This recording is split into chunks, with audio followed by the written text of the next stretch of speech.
Welcome to this Adobe Studio. Here we have 3 text layers arranged in a very simple design. If we select them all and adjust the scale, you'll see that they all scale from this pivot point, which is automatically placed at the bottom center of the layer. To move the pivot point, select the top layer and choose the pan behind tool or press Y on the keyboard. Select the pivot point and move it to the top right of your text. Now when we alter the scale, the layer will scale from that point. So we're going to move along in the timeline, set a keyframe for the scale. Move back in the timeline and change the size to 0. Now when we play through, the layer will animate from that point. Moving on to the next layer, still using the pan behind tool, move the pivot point to the top left of that layer, choosing any point you prefer.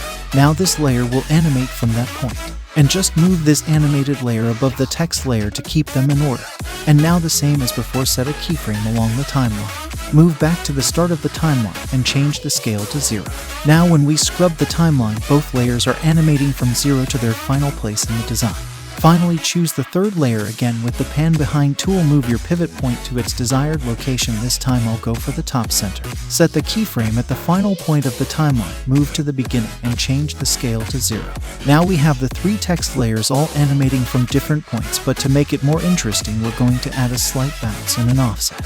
To create the bounce, move a few points past the final keyframe and then copy and paste the end keyframes. Move back to the previous keyframe, select them all, and then select one of the scale values, and on the keyboard press the up arrow, which will just add a slight bit of scale for each layer.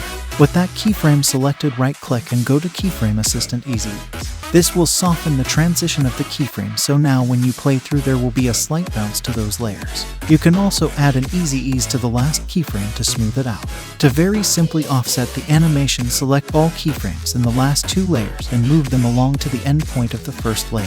And then select all keyframes in the final layer and move the start point to the end point of the layer before. So now when you play through, the text will animate in sequence. If you found this tutorial useful, please like and subscribe, and let me know in the comments what techniques you'd like to see in future tutorials. Thanks for watching.